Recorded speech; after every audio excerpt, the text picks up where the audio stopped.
Greetings, everyone, and welcome to the Royce Report. If you're a subscriber, welcome back.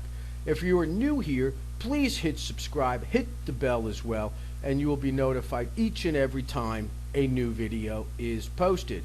It is that time of year again as we end 2020 and anxiously await the coming of 2021. And as the typical question is, to make a New Year's resolution or not. I am not a fan of New Year's resolutions because my feeling is if the activity is good for January 1 or the first day of business in January, which this year's January 4th, it's good for any of the other 365 days of the year.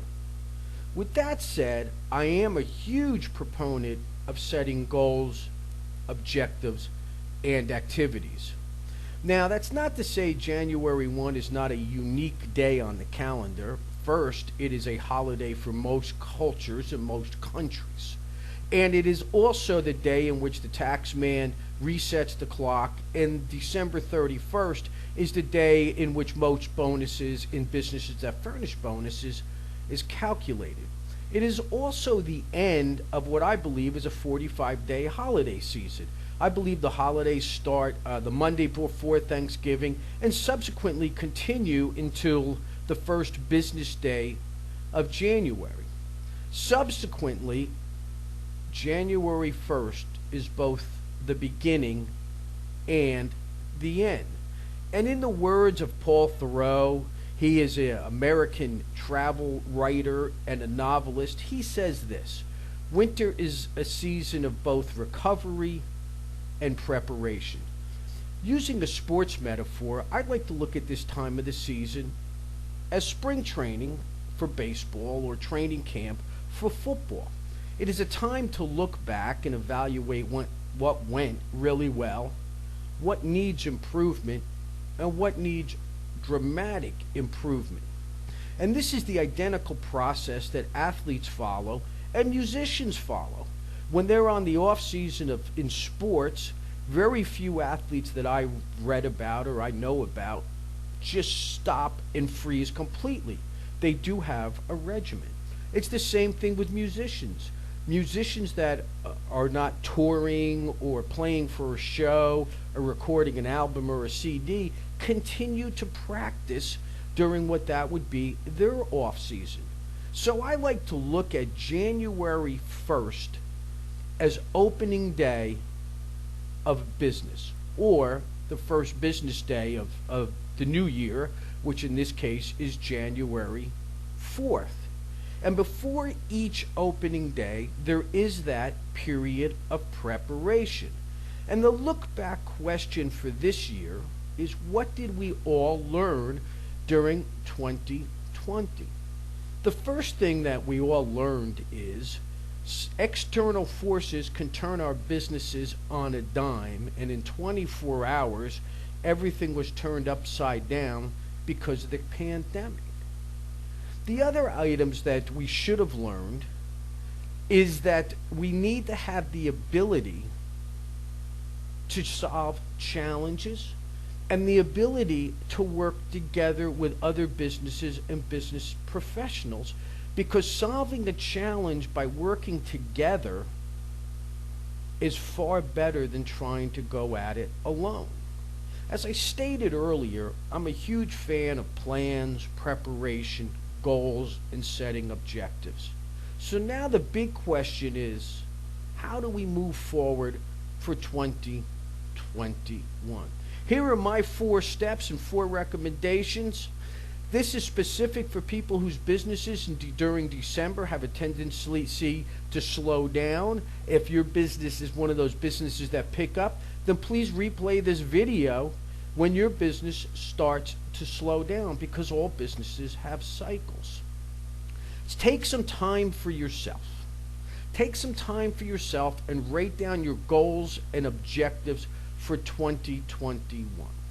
Most seasoned business professionals have a business plan, and I believe a business plan should be a living and breathing document, as we say, because the goal needs to be finite, the path needs to be flexible.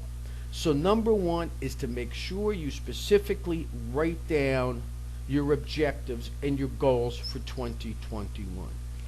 What I believe to be even more important than the goal is what are the activities that you're going to do to accomplish this goal. All goals are achieved through actions and activities. And I believe the focus on the action and the activity is even more important than the focus on the goals. Number three, prepare for the actions today. As I said before, I'm not a firm believer in New Year's resolutions. I am a believer in setting goals and objectives, and this plays strategically into this comment. You need to begin to prepare yourself mentally for the activities and goals that you need to, that you need to achieve your goals. Is it studying new software? Is it a certain amount of personal development? It is now the time to prepare. So there's not what I would consider to be culture shock in January. The question is, how do you prepare? Now, I like using examples for this because it's a little difficult to explain. So I'm going to use a few examples. Number one, if your objective is to make a certain amount of phone calls for business, to prospects, clients, and new business, to generate new business in the coming year, then starting today, adjust your schedule. Become more efficient at time management to give yourself the extra hour or 2 hours that you need every day. For example, if you can become more efficient between now and the first of the year, you may actually have 2 hours extra to savor the holiday season.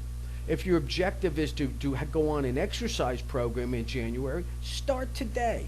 If your objective is to exercise 45 minutes or an hour every day come January, start with 10, 15 minutes today, 5 minutes. Next week, add 5 minutes. The next week, add another 5. So when you hit January, then you're all ready to go and hit your objective of 45 minutes a day. It's the same thing if you wish to go on a diet and change your nutrition program. Slowly start today. The key to success is incrementalism. A little bit today, a little bit more tomorrow, and a little bit more each day until all those action items become habits and become a regimented part of your routine. Remember, a great attitude coupled with a well thought out and executed plan is the path to success. A great attitude without a plan is only a party. If you are new here, please hit subscribe. And as always, be well, be safe, be happy, be successful. Always prepare to win.